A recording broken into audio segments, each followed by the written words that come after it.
Ladies and gentlemen, hello and welcome to the 6th video in my Revolution software retrospective. If you haven't watched the previous videos in this series, I suggest you do so before watching this one, especially the Broken Sword 1 and Broken Sword 2 videos. After the critical success of Beneath a Steel Sky, Revolution Software released the first game in what is known as the Broken Sword series, Broken Sword: The Shadow of the Templars. The game was a massive hit and was beloved by both fans and critics alike. A sequel was inevitable, and thus Broken Sword 2: The Smoking Mirror was released a year later. Though it didn't get as much love as its predecessor, it was quite successful and is still considered a classic by many adventure fans. So where do you go from there? People are now in love with George and Nico and are demanding more, so the obvious thing to do is to make a third Broken Sword game. And that's what Revolution Software did. In the year 2000, perhaps after the release of Revolution's first 3D title, In Cold Blood, talks of Broken Sword 3 began. However, this time around, Revolution wanted the game to be very different from the first two. After all, it was the early 2000s, and most adventure games at the time were 3D, such as the Black Mirror and Siberia. Even sequels to previously 2D games were made 3D, such as Gabriel Knight 3, Escape from Monkey Island, and Simon the Sorcerer 3D. Back then, 2D adventure games just weren't as popular as they were in the 90s, so Revolution decided to make Broken Sword 3 a 3D game. And thus, Broken Sword: The Sleeping Dragon was born. The game was released in 2003 on PC, PS2, and Xbox, and was published by THQ in Europe and by the Adventure Company in the United States. Can you guess what genre this company is well known for? Although the game did very well sales-wise and was given high praise by critics, it wasn't well received by fans of the first two games. There were so many reasons for this, and most of them boil down to, it's different. So, is this typical aversion towards change? Or were the game's issues actually due to said change? Was this game successful in capturing the feel of the 2D Broken Sword games in a 3D environment? Or did it end up feeling like a completely different game? To answer these questions and more, let's dive right in. Before we do that though, here's your spoiler warning. I will be spoiling major plot points in this game, including the ending. I'll also be spoiling some major puzzle solutions. I'll need to spoil the ending of Broken Sword 1 as well, as it's connected to this one. So if you haven't played Broken Sword 1 and 3, I suggest you do so before watching this video.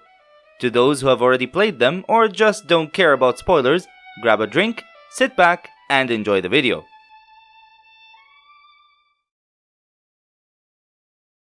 The game starts off with two robed figures being instructed by their leader to carry out a specific task. He warns them that failure will lead to Armageddon. Then we jump to George Stobart flying to the Congo Basin with his pilot, Harry Gilligan. He's flying there to meet a scientist by the name of Dr. Dudley Chumley. Since George is a patent lawyer, he was hired by Chumley to patent his new invention, which supposedly generates unlimited energy. But a storm appears out of nowhere and causes their plane to crash. They both survive the crash and are able to escape the plane before it topples off a cliff. So now George needs to reach Chumley on foot, and luckily the plane crashed real close to the cave he's in.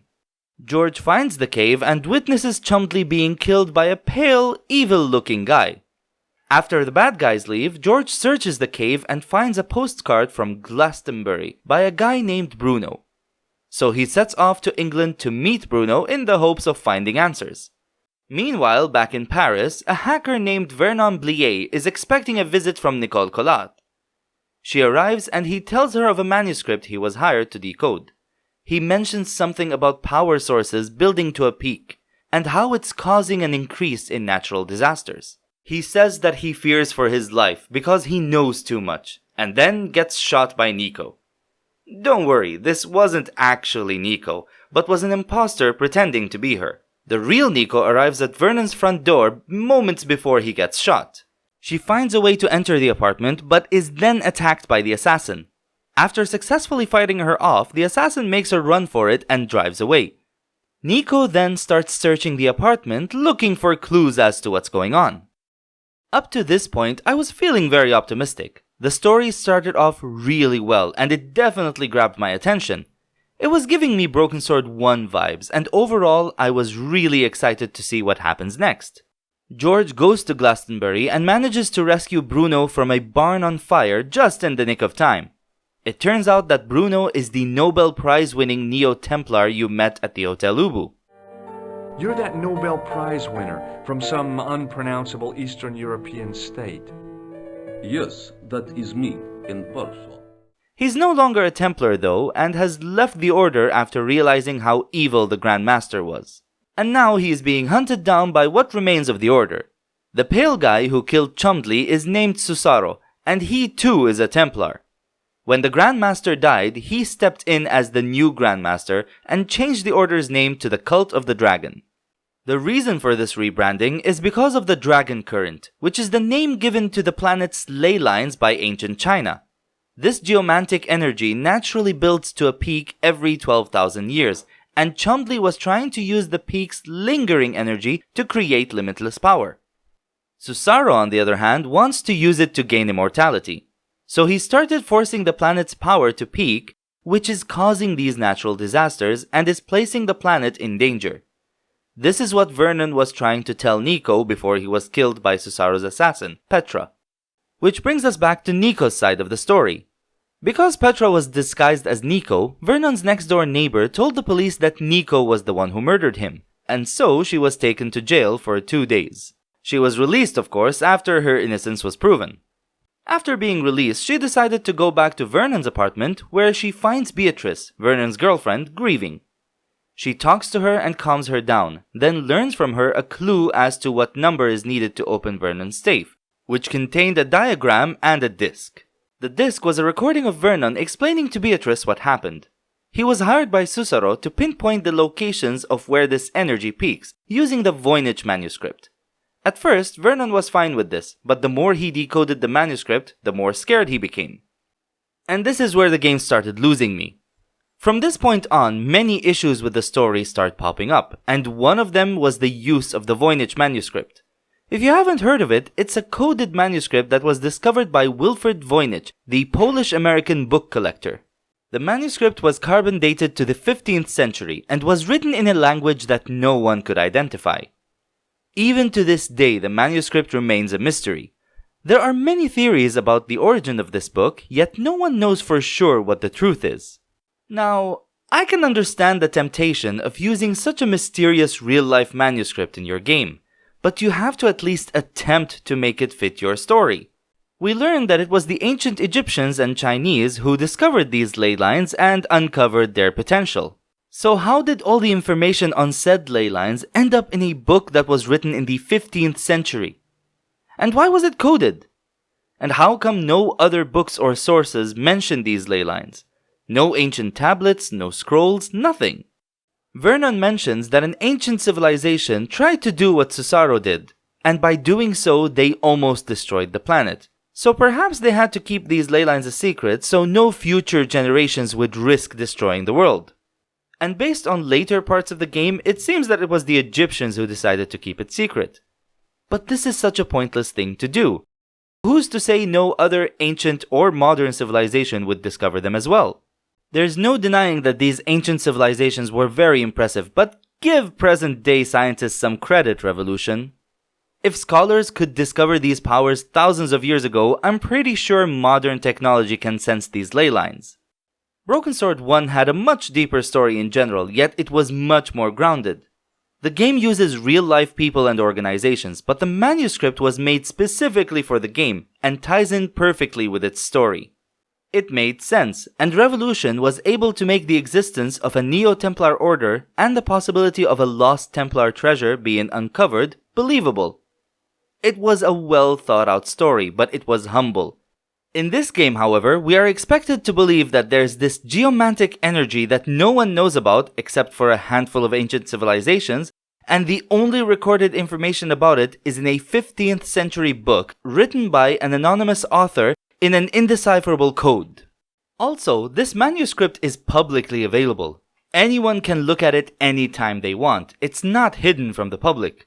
So are you telling me that the countless people who tried to decode it since its discovery in 1912 were all unsuccessful?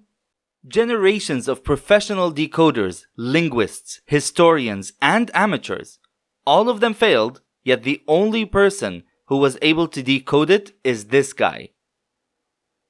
And the game never really does anything with this manuscript. It doesn't present any theories as to who the author was or why they wrote it. All we know about it is that it talks about the ley lines.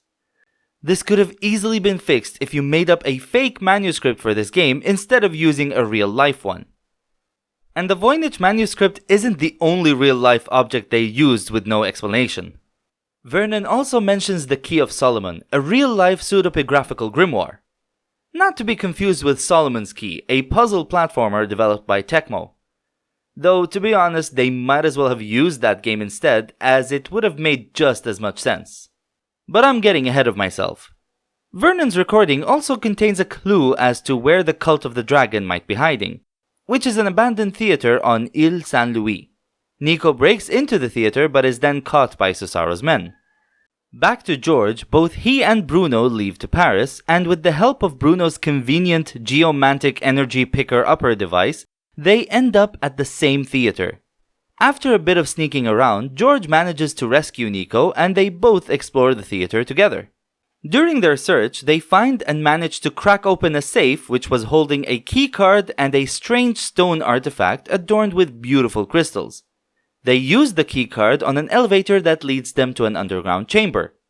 Within this chamber, they find a beam of light housing a stone with the Omega symbol on it. For some reason, George is able to stick his hand into this energy beam, yet Nico can't. Keep this part in mind, we'll get back to it later. After getting the stone, they find out that Susaro's men are being attacked by a mysterious robed figure with Palpatine-like powers. George and Nico manage to escape, but then George gets attacked by another robed figure outside the theater. He wakes up in Nico's apartment and realizes that the stone artifact has been stolen by the robed man. According to Bruno, the Key of Solomon is not a grimoire, but is actually that particular artifact, which turns out to be a key. Bruno mentions an ancient armillary that was built within the Temple of the Dragon.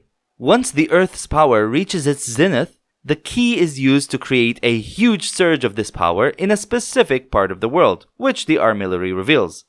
George and Nico then leave to the Congo, where George recalls seeing a door with the Omega symbol on it.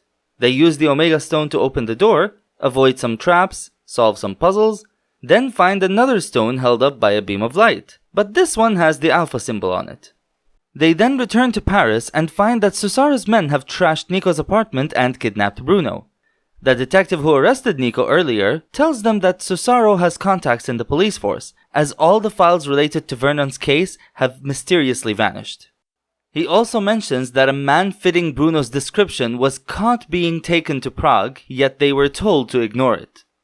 George asks the detective if he could find some more info on Susaro, and then that's the last we see of him. Oh, he doesn't die or anything. The game just forgets all about him and we never see him again.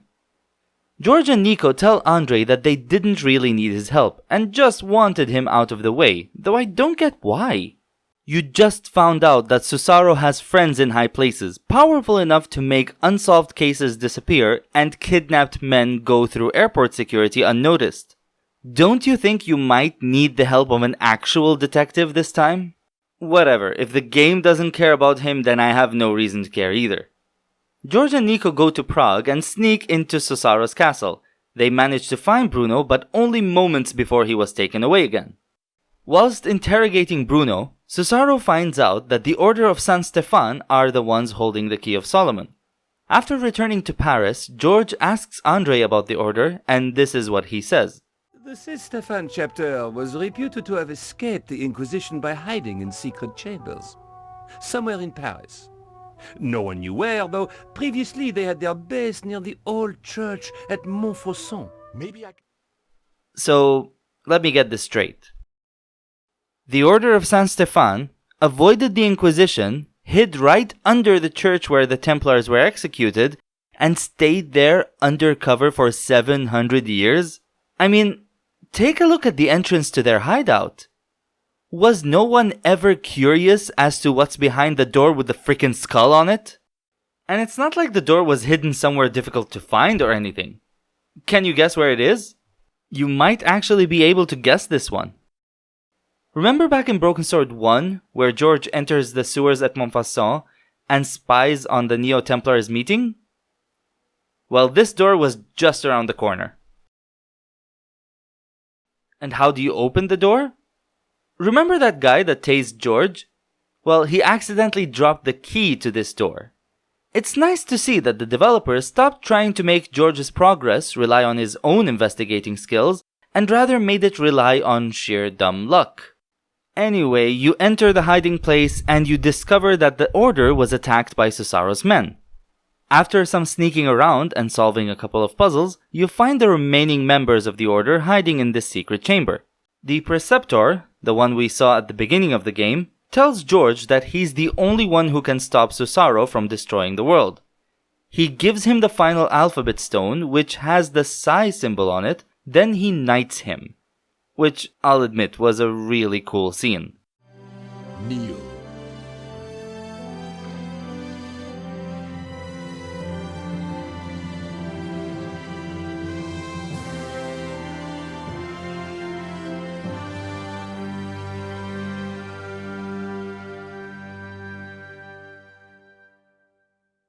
After acquiring the third stone, George and Nico decide to go after Susaro to stop him from using the armillary.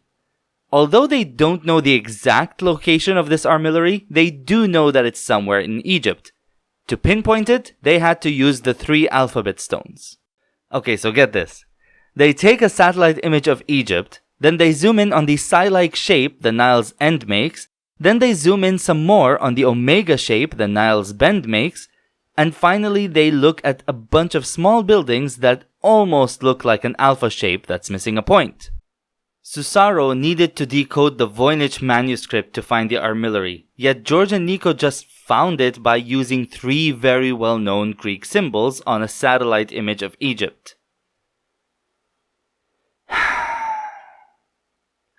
Remember Broken Sword 1?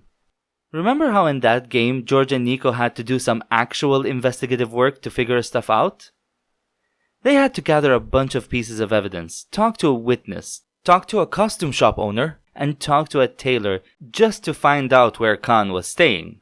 George found the Templars' meeting place by unlocking a 14th century door hidden in Lochmarn Castle.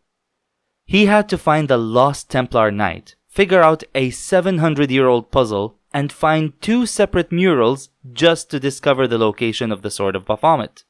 How did we go from that to this?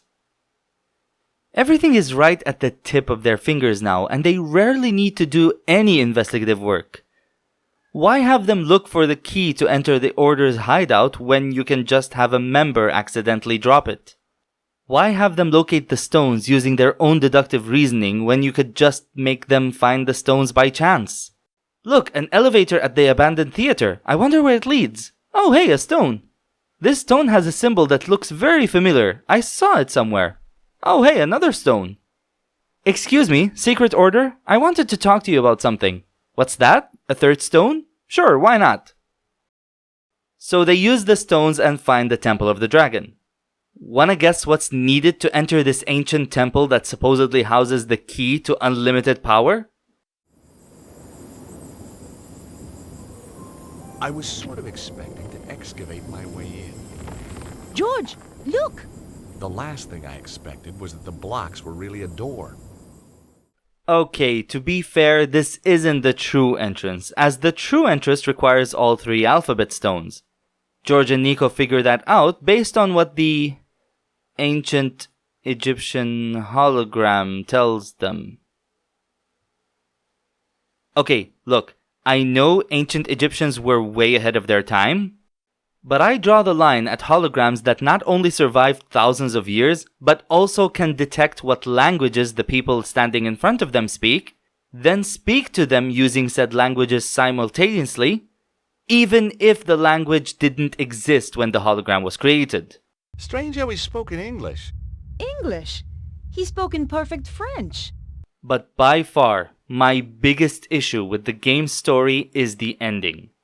Apparently, Palpatine is actually the Grand Master from the first game. Even though he was blown up by C4 and had an entire church collapse on him, he's still alive. Petra is working for him and was planning to betray Susaru as soon as the armillary was activated. After knowing the location the power will surge at, the Grandmaster kills Susaru, then leaves George, Nico, and Bruno to die in the temple.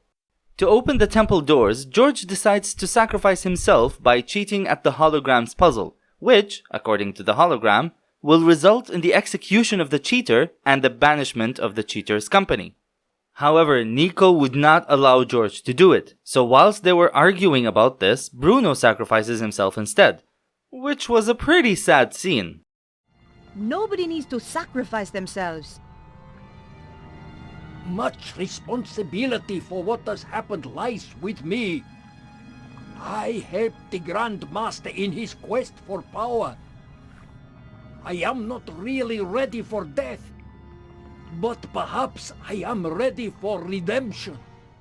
So thanks to Bruno, they managed to escape and follow the Grandmaster to the location of the surge, which happens to be the Tor at Glastonbury.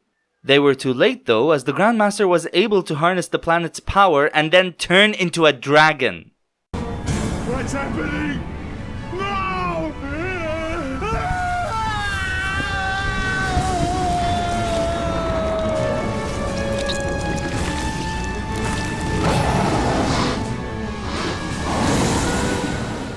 Then the ground breaks, George falls into the crevice and ends up in King Arthur's tomb, where Excalibur is waiting to be pulled out of its stone. He pulls it out, is suddenly transported back to the dragon, slays it, and saves the world. What the hell is this ending? What's with the Arthurian legends all of a sudden? The only time Arthur was mentioned in the entire game was by this hippie, who mentions by passing that Arthur and Guinevere were supposedly buried in Glastonbury. Oh, right, and this radio host also mentions, also by passing, that Arthur was buried in the Tor. Never mind the fact that he was being completely sarcastic about it, and that the game gave me no reason to expect this. However, even if we assume that this was on me, and that having you kill a dragon using Excalibur, which was found in Arthur's tomb, somehow makes sense, how was George able to pull it out? Is this because of that power he has? Okay, so remember how he was able to stick his hand into the energy beams holding the stones? Apparently, that's because George has this power. What power? I have no idea. The game never tells us. All we know is that George is able to stick his hand into energy beams, is able to pull Excalibur out of its stone, and is able to slay this supposedly immortal dragon with unlimited power and knowledge. The only time this power was ever mentioned was in this scene, and then never again. This Stobart, he has powers. I know. It is disconcerting, but not a problem. Also, why Arthurian legends? The game kept mentioning ancient Egypt and ancient China. So wouldn't it have made more sense if the climax had to do with the legends of those civilizations instead of Arthurian legends, which were only mentioned twice in the entire game? And how did George end up in Arthur's tomb after falling through the crevice? It genuinely feels like there are two missing cutscenes here. One after George falls in,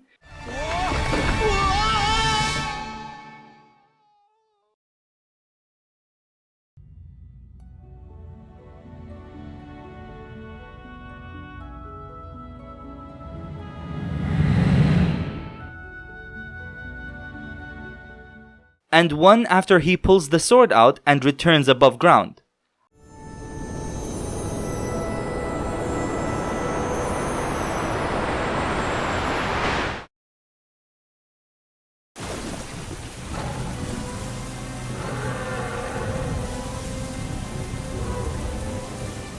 How did anyone working on this game think this ending was okay? The story started off so well but ended very poorly. This is sad because there were some good things about it. The characters were unique and well written, and I genuinely felt sad when Bruno sacrificed himself to save George and Nico. The game is full of fan service. There are 3D versions of familiar locations such as Montfaucon and Nico's apartment, and a good amount of characters from Broken Sword 1 make an appearance here, such as Bruno and the guy you stole the sewer key from. Even Lady Piermont gets a mention. Hey, I know who you remind me of. Do you know a Lady Piermont? Oh, Clarissa? I should say so. Lovely old duck. How do you know her? Met her in Paris a few years back. And the coolest part in this game was George getting knighted. He literally becomes Sir George of Idaho. Though, I don't know why, since in the first game he said he was from California, but whatever, this was so awesome. So why was the story ruined like that? It could have been as good as Broken Sword 1's story. Sadly, as it is now, I don't even think it's as good as Broken Sword 2's story. And you know what I think about that story. But hey, at least I can say that the writing is better than 2's writing. None of the jokes were as good as the best ones in Broken Sword 1 or Beneath a Steel Sky, but at least none of them were as cringy as the ones in Broken Sword 2. Just one more question. How did you end up here? Give 70 people food poisoning just once, and you pay for it for the rest of your life. And for the most part, the writing is pretty solid and quite believable. The funny parts were funny. Who is he anyway? He's a pig, that's who he is. A cretin. An idiot. A smooth-faced, wooden-headed... Ah, the cop who locked you up. The dramatic ones were emotional. The more I work on the manuscript, the more confused I become. And the more I fear for my life. Whatever happens, Mouse, I love you. And nothing in particular stood out as cringeworthy. Yes, 'tis a miracle that you've channeled all these great talents into your little book. Just a shame that they ended up repeating themselves from their own published works. Word for bloody word! Though the game is still trying too hard to be funny, but at least there's very little fluff. As for the voice acting, it's a bit of a mixed bag. Some were pretty good. Your dad's a real ogre. Oh, he's a pussycat. Really? The frothing pit bull terrier type of pussycat. Some were just fine. Well, Bruno, it's your lucky day. Now I know who has the key. We do not need to put Petra to work on you. Some were pretty bad.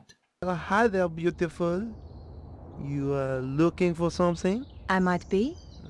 You have come to the right place. And then there's this one. Yes, the answer's no! Who the hell are you anyway? Susan. Susan? What kind of a pathetic girly name is that? Rolf Saxon returns as George Stobart, and as usual, he did an excellent job. Hey, Nico, how about that? He was a frail old man, George. Yeah, but he had a big stick. However, Sarah Crook as Nico wasn't that great. Get away from those doors. Over here, where I can see you. Okay. Whatever you say. I've been waiting a long time for the chance to do this. So, we've met before? Oh, yes. Really? You obviously didn't make an impression the first time.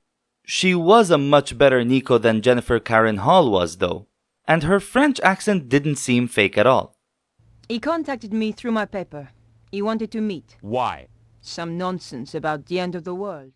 I also didn't like the new voices of other returning characters, such as the Grand Master. It was Petra who found me trapped in the rubble. The millennium is almost upon us, and everything is in place for the rise of our new order. Andre. Some guys, they turned the place over. Sure, it was the most grisly spectacle in Paris until the revolution. And Flap.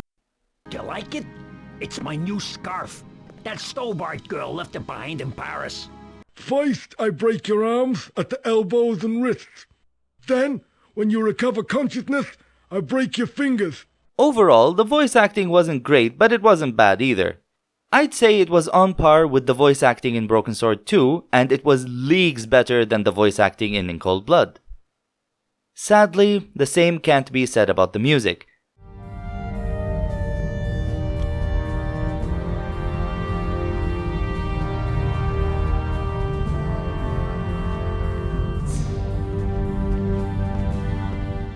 I've criticized Broken Sword 1 for having too many silent screens, but at least the music in that game was brilliant and memorable.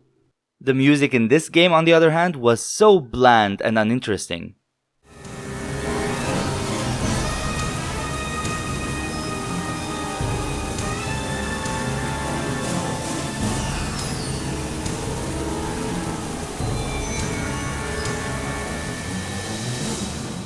I can't even remember any of the tracks without going back to my recorded footage and re-listen to them. I wouldn't say the soundtrack is awful, it's just boring.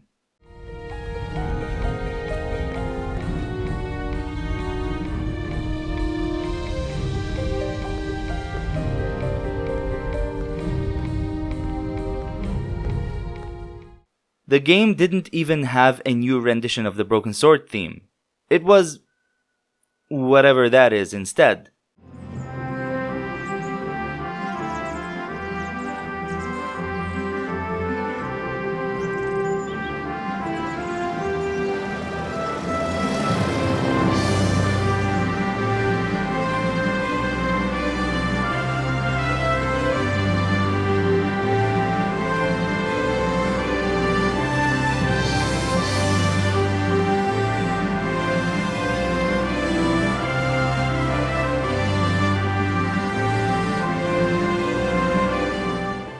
I guess that's understandable though, since the game has a new composer.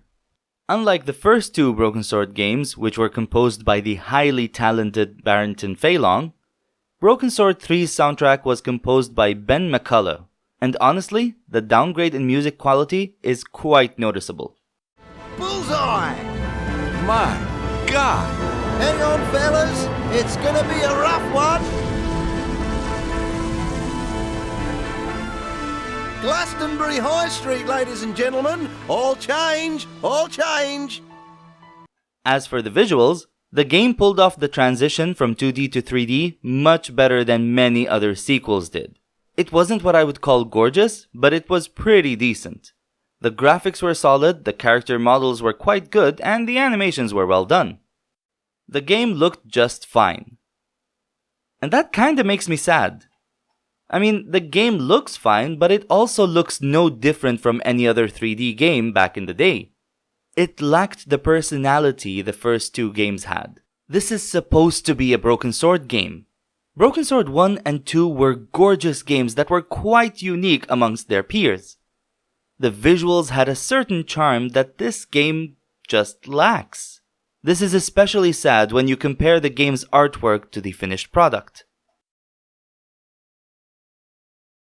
They should have used pre-rendered backgrounds like they did in Cold Blood. Of course I prefer it when adventure games have 2D art styles, but if you're gonna make a 3D one, at least give it pre-rendered backgrounds. That would allow the artists to make the game stand out more. Not only would the game's visuals be better if they used pre-rendered backgrounds, but it would also improve the level design. Speaking of which, I think this is a good time to talk about the gameplay, the thing most fans of the series disliked about this game. And I can see why, because when it comes to gameplay, things really start falling apart. Other than the basics, such as the conversation and inventory mechanics, the game has almost nothing in common with point-and-click adventures, let alone the first two Broken Sword games. But before we move on, let's talk about the main mechanics. Instead of a point-and-click interface, the game is now a full 3D game where you freely move around and only interact with items you're standing right next to. What you can do with hotspots will show up on the lower right corner of the screen. See these 4 spaces? Each one of them represents a button on the controller, and if you're playing on PC, they represent the WASD keys. Most interactable hotspots have more than one icon related to them, and by pressing the button or key that corresponds with that icon, you interact with the object based on the icon you chose. Some of these icons are familiar, such as the operate, pick up, and speak icons. And some are new to the series, such as the see-through icon, which can be used at windows, the hearing icon, which can be used to listen to what's behind doors, and the platforming icons, which we'll get to later. Anyway, that's how the game's interface works. You move around and interact with the objects you're standing right next to. This is a problem for multiple reasons. First of which, hotspots almost always look like pieces of the background. And the only way to know if an object is a hotspot or not is to move right next to it and see if it has a sparkle on it. This is especially annoying when the locations you explore are needlessly big and are full of unnecessary corners and areas that literally have nothing of interest. Even when you find a hotspot, there's always the chance that it's completely useless, as there are many pointless hotspots in the game. And I'm not just talking about the ones that you can only inspect with the eye icon, but even ones that have the operate icon can be a waste of time. The number of doors in this game that are completely useless and can never be opened is quite astonishing. What's worse is that there are no visual differences between important doors and doors that are just part of the scenery. And there's never a fast way to check whether the door can be opened or not. You need to go to the door, press the operate button, wait for the character's animation to end, listen to their unskippable dialogue line, then move on to the next door. Second, when you're standing near multiple hotspots, your character can only look at one of them at a time. So to interact with the other ones, you need to cycle between them by pressing the page up or page down keys. I'll admit this is a nitpick, but I can't help but notice how this just adds to the time wasted on moving around and looking for hotspots. This could have easily been avoided if the game was a point-and-click adventure with pre-rendered backgrounds, like the Black Mirror. Instead, they went with this system, where your character acts as the cursor, a slow, hard-to-control cursor. Which brings us to the third issue with the 3D movement. Although the game's controls are nowhere near as bad as those of In Cold Blood and Golden Glory, it seems that Revolution still hadn't figured out how to make proper 3D controls. I'm glad that you don't bounce off walls or get stuck anymore, but rather slowly move towards the direction you want, but that only happens if you hit the wall at an angle. If you hit the wall directly, the character completely stops. This might not seem like a big deal, but it is pretty annoying when trying to run in cramped areas. Not to mention, when you hit a wall, a short animation plays and you can't move till it stops, which means more time wasted. The bigger issue with the game's controls is that your movement is camera-based rather than character-based, and there's no way to change that. Because of that, you're gonna see yourself stopping and changing your direction more often than not. This isn't a big deal for the most part, especially in areas where the camera is pretty far away from the character. But when the camera is close, consistently moving around, and you need to move very carefully, it starts becoming a chore. However, neither of these issues are that bad, and I'm not mentioning them to show how awful the controls are, because they're definitely not. The reason I'm mentioning these issues is to emphasize how much of a mistake it was to make the game's movement free rather than point-and-click based. This change brought nothing but problems. To be clear, if the new mechanics introduced by the change were good, I'd say these issues wouldn't be enough to ruin them. Sadly, that's not the case, as the new mechanics are completely pointless. First off, the game has stealth. Much like the stealth in Cold Blood, the stealth in this game is very bare bones and uninteresting. However, I would argue that it's worse here because in Cold Blood, at least you have a way to defend yourself when discovered. In this game, however, being spotted is an instant kill, which can be very frustrating. Especially when it isn't really clear how far the enemy's vision goes and how quiet you need to be before they are able to hear your footsteps. That's not to say the stealth is challenging. Sure, you'll die if spotted, but the paths are so clear you'll probably never be spotted anyway, and most of the time you can complete a stealth section like this. All these sections do is slow down the game and waste your time. What makes me sad is that there was potential to do more with the game's already existing mechanics. As I've mentioned before, the game has an icon for listening to what's behind the door and an icon for looking through glass windows. However, the game literally does nothing with either of these actions. They are never needed throughout the entire game, not even once. The listening action could have been used to listen to conversations you're not meant to hear. Looking through windows could have been used to see things you're not meant to see. Both these actions could have been used to make stealth and spying puzzles, yet the game has none of that. Second, there's the platforming. Before I played this game for the first time, the last thing I would have expected in a new Broken Sword game was platforming. Looking back, I shouldn't have been so surprised, as the idea of platforming and puzzle solving in the same game wasn't exactly a new concept. And I'd be lying if I didn't somewhat hope for a bit of action the first time I climbed out the window at the Hotel Ubu. So it's disappointing to see that the platforming in this game is no more exciting than clicking on that window. All you do is go through a set path and press the button when it appears. You can't climb down or up anytime you want, you can't shimmy anytime you want, you can't jump anytime you want. All you do is press a button and the platforming is done for you. You can't even fall to your death. The only part I can think of where you're in any danger while platforming was this one, where you're running away from Petra, and if you don't jump over this pit in time, she catches up to you and kills you. The platforming is never challenging and is a complete waste of time, which is starting to look like a running theme in this game. So far, I've been talking about all the bad changes from the previous games, but that's not to say there weren't any good ones. For example, combining items is now much easier, as the game will only show you the combination icon when two items can be combined. And deaths are a lot less punishing this time around, as when you die, you're taken back to the last point you were in control. However, even when the game improves something, it has to ruin it with new issues. Although combining items is a lot easier, the inventory system is a pain, as instead of just clicking on the item you need, you have to scroll through all the items till you reach the one you want. This is made worse with George and Nico's bad habit of never getting rid of items that have outlived their usefulness. I picked up this postcard fairly early in the game, and here I am moments before the game's finale with the postcard still in my pocket. This postcard was used once, and only once. Why are you still holding on to it, George?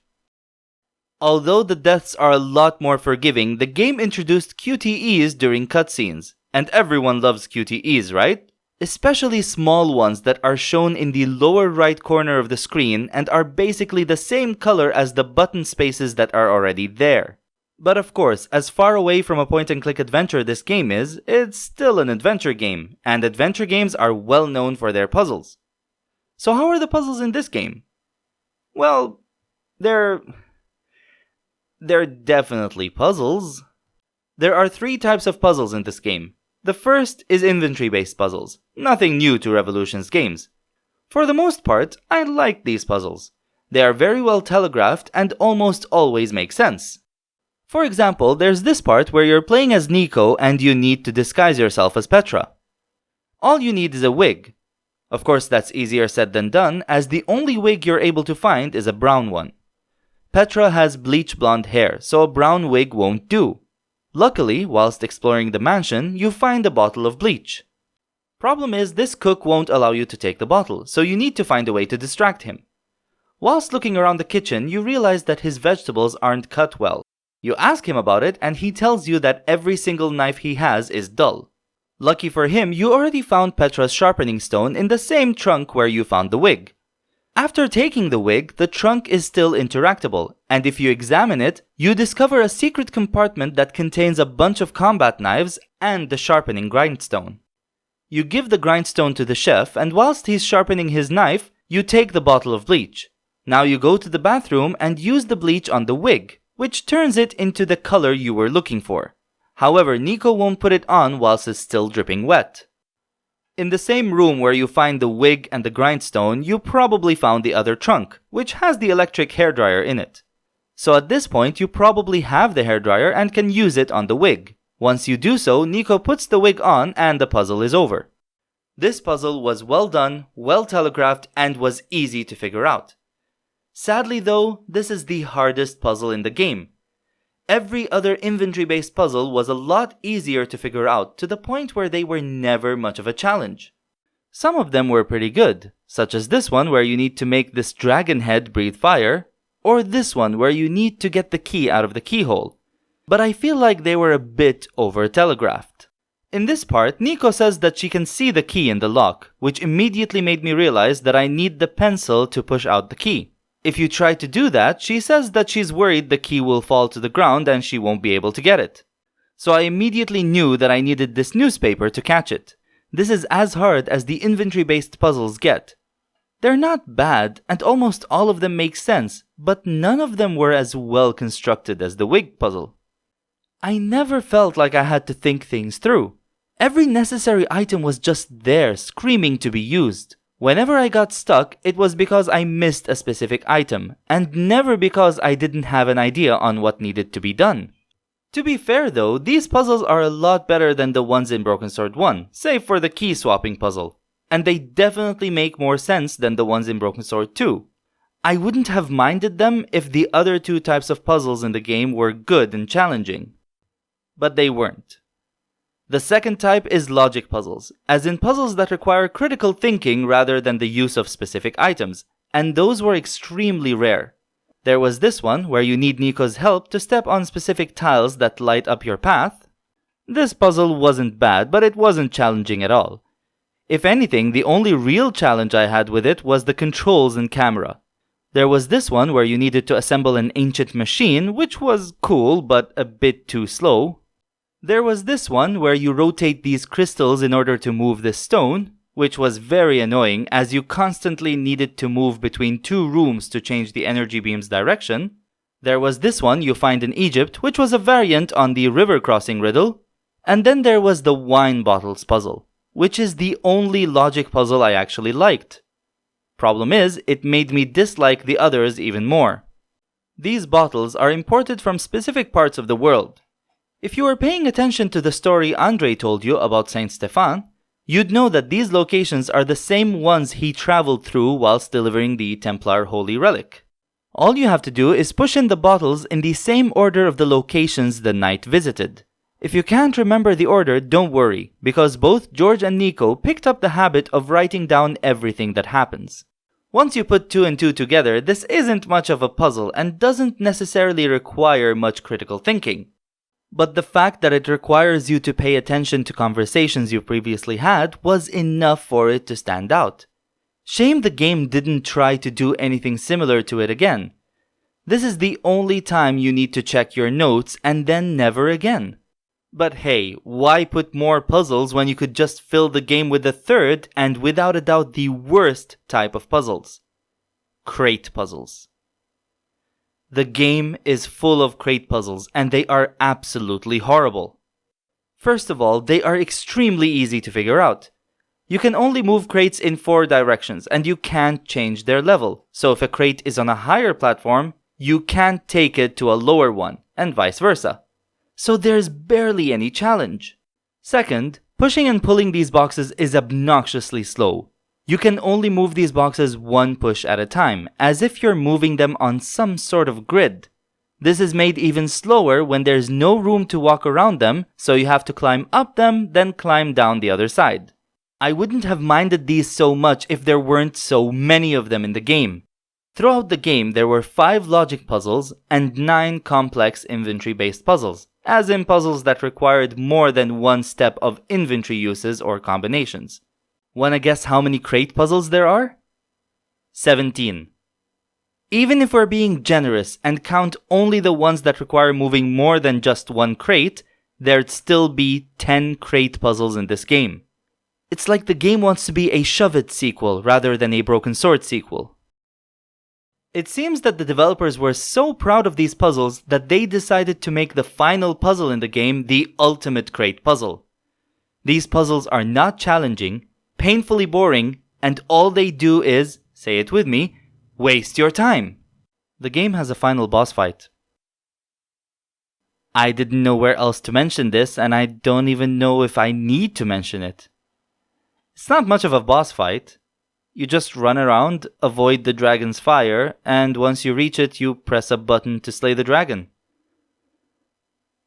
That's really all I have to say about that. Broken Sword, the Sleeping Dragon had its moments, but overall it was a pretty bad experience.